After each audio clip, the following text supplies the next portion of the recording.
Bharat, America, रूस, China, ये जितने भी मुल्क हैं ना, चांद पर क्यों जाना चाहते हैं? आप ये जानना चाहेंगे ना? नमस्ते, मैं राशिद।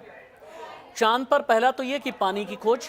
पानी की खोज का मतलब यह है कि अगर चांद पर पानी के सबूत मिले या फिर पानी चांद पे खासतौर से दक्षिणी ध्रुव में अगर मिला, तो फिर ऐसे में संभावना बहुत ज़्यादा हो जाएगी कि आगे इंसान को पहुंचाने में मदद करने वाला वातावरण चांद पर मिलेगा। पहला तो ये। दूसरा, हालांकि चीन पर बहुत ज़्यादा यकीन होता नहीं, लेकिन चीन ने साल 2020 में अपना एक मून मिशन भेजा। मून मिशन से जब जो फाइंडिंग रही, चाइना को ये पता चला कि चांद पर फॉस्फेट भी है।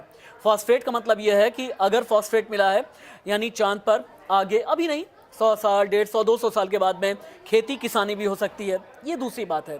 तीसरा, चांद पर जो उबड़ खाबड़ गड्ढे हैं ना, इन उबड़ खाबड़ गड्ढों में यूरेनियम, प्लैटिनम, टाइटेनियम, गोल्ड, ये सारी धातु मिलने के भी काफ़ी हद तक चांसेस हैं। ये तो चांद का एक रहस्य है। इसके अलावा करोड़ों साल पहले जब पृथ्वी अस्तित्व में आई, उस ज़माने में कहते हैं कि अभी पता नहीं चल पाया कि पृथ्वी का ओरिजिन कैसे हुआ। पृथ्वी के ओरिजिन के अलावा चांद कैसे बना। अब अभी तक जो हमारे एस्ट्रोफिजिसिस्ट हैं वो ये कहते हैं उस ज़माने में चांद से एक एस्टेरॉयड आकर के टकराया और उसके बाद पृथ्वी के कई हिस्से हुए। इनमें से एक हिस्सा जो है वो चांद है, चंद्रमा। लेकिन चंद्रमा और साथ ही चंद्रमा की जो पोजीशन है ना, ये अपने आप में कई अलग अलग सीक्रेट बताती है। अब चांद कैसे बना ये तो पता चलेगा ही, लेकिन पृथ्वी और मंगल के बीच में चंद्रमा है। अब इंसान ये सोचे बैठा है कि जब अंतरिक्ष की लड़ाई शुरू होगी, लड़ाई यानी मैं हथियार की लड़ाई की बात नहीं कर रहा हूँ, मैं एक उस वॉरफेयर की बात कर रहा हूँ जहाँ पर अंतरिक्ष में अपना वर्चस्व स्थापित करने की कोशिश की जाएगी। तो ऐसे में मंगल तक पहुँचने से पहले चांद को एक स्टेशन के तौर पर इस्तेमाल किया जाएगा और चांद पर एक स्थायी स्टेशन बनाने की भी तैयारी है।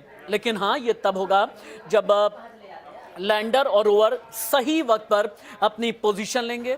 जब चांद पर लैंडिंग के बाद हमें ये पता चलेगा, जब धरती पर सिग्नल्स आएंगे और ये पता चलेगा कि चांद से सिग्नल में हमें क्या मिल रहा है।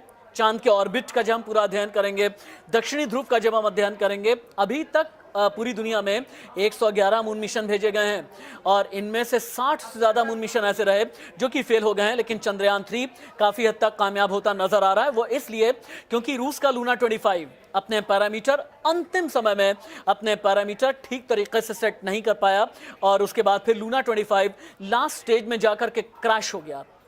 खैर, इसरो की मेहनत है। चंद्रयान 1, चंद्रयान 2 और अब चंद्रयान 3, यानी आप इंतजार कीजिए चंद घंटों का, या यूं कहें कि चंद मिनट का इंतजार, और चांद पर फतेह होना तय है। नमस्ते।